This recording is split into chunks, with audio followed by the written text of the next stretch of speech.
Welcome. In this module, we will start our discussion on geometric synthesis or physical design.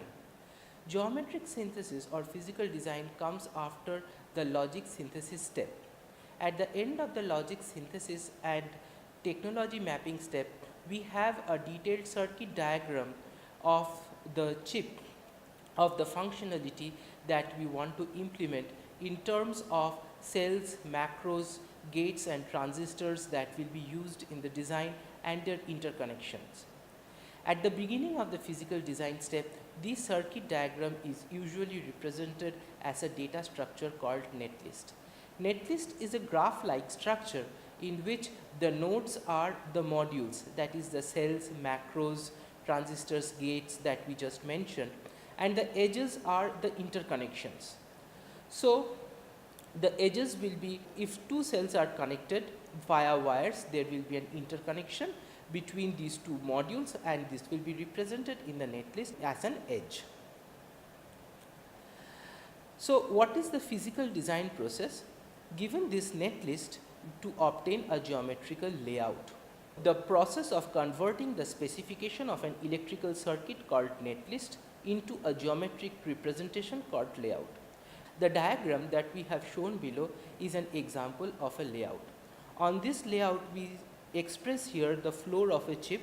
The entire blue square box is the floor of the chip. On the periphery of the chip, we see terminals and there are blocks. These rectangular boxes that are shown in this diagram are the circuit blocks. We are also seeing here that these circuit blocks are connected through wires. So the chip area will be covered by three main types of components. One are the terminals here seen, which takes very less space.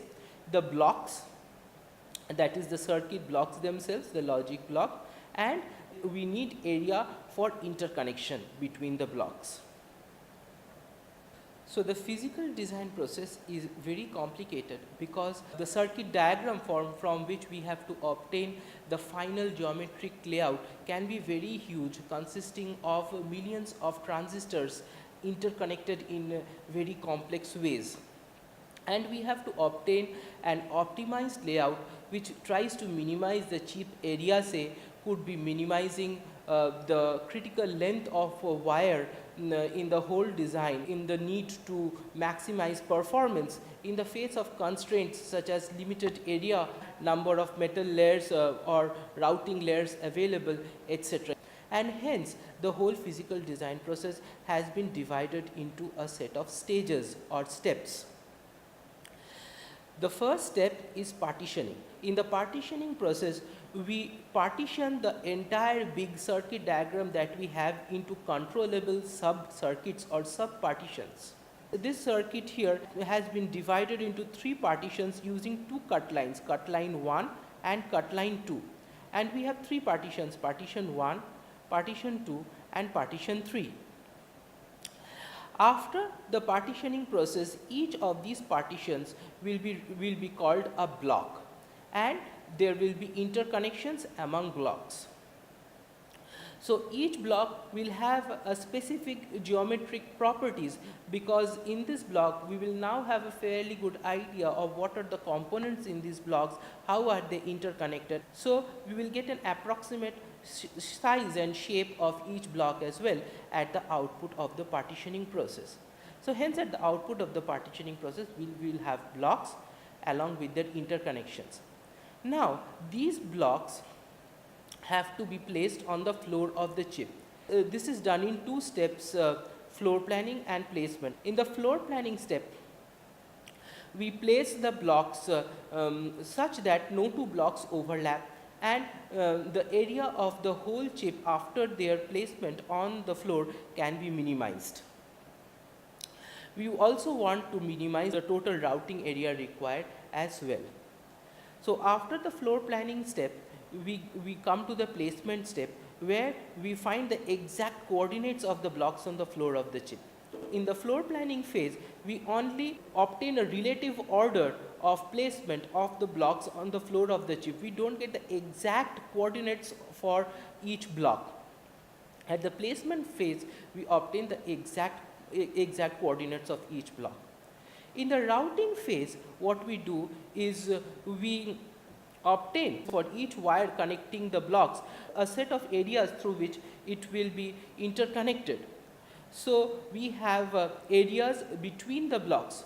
The vacant spaces within the blocks will be divided into structures called channels and switch boxes, and we have to route each wire, each interconnection between every two blocks through these vacant spaces, and also over the top of the blocks, and connect these blocks.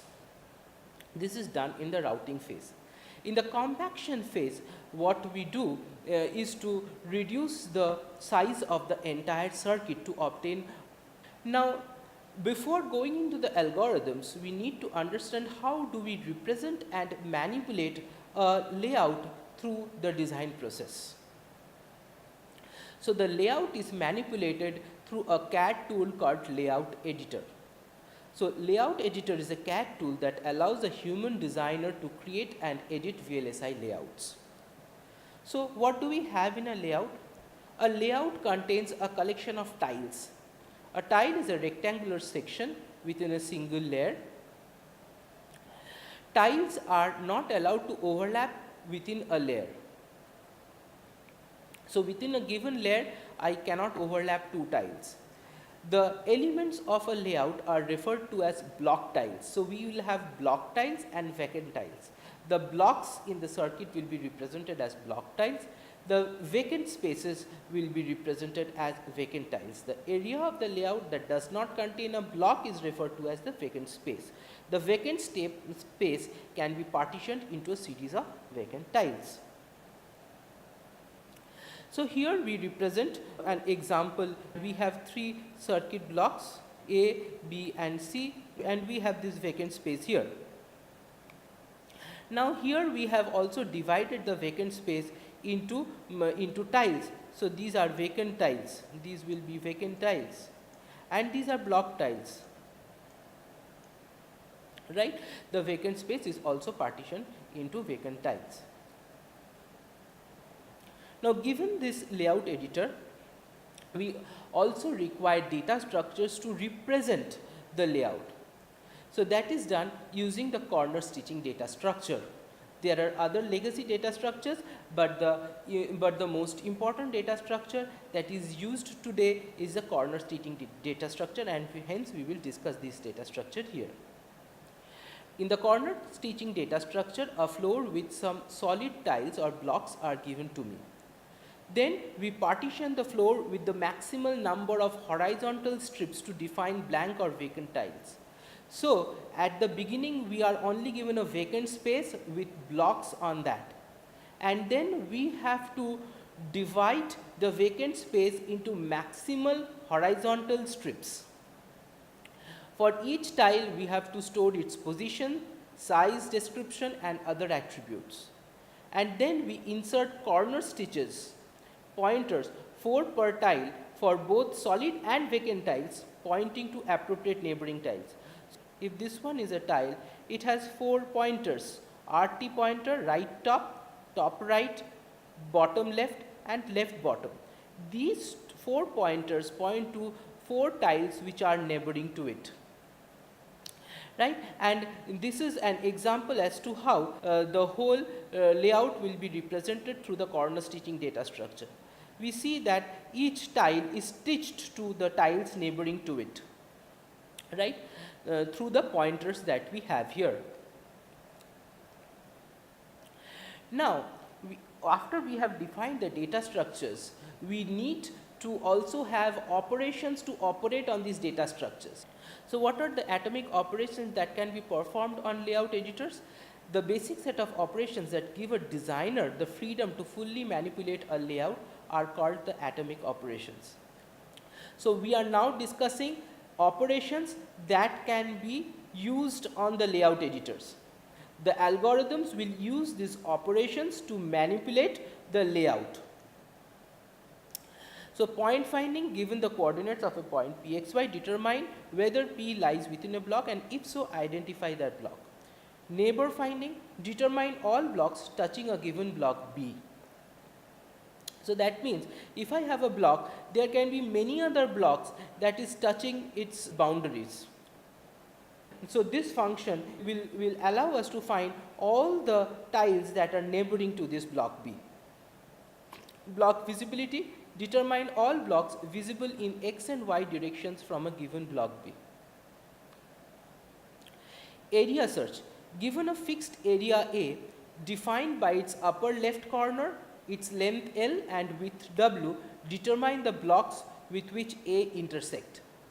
So we have a tile which has a fixed location on the floor of the chip, right? Its upper left corner is defined by the coordinates x comma y. We also know the length of the chip and the width of the chip.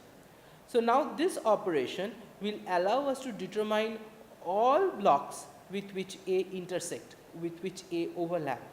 Directed area enumeration, given a fixed area A, visit each block intersecting A exactly once in a sorted order. So whoever is intersecting A, we will visit that block intersecting A exactly once in a sorted order. Block insertion, insert a new block such that it does not intersect with any existing block. Block deletion, remove a block B from the layout. Plowing, given an area A and direction D, remove all blocks Bi from A by shifting them in direction D while preserving their order. So we are given an area A on the floor of the chip, and we are also given a direction D, say right, left, etc. So we have to remove all blocks from this area A in the direction D, such that we have to keep the order of the blocks that were previously there. We cannot change the order of the blocks on the layout. The order of the blocks on the layout should remain same, but we have to remove all blocks Bi by shifting them in the direction D. Compaction, plowing or compressing the entire layout is called compaction. Channel generation, determining vacant space in the layout and partitioning into tiles. With this, we come to the end of this module.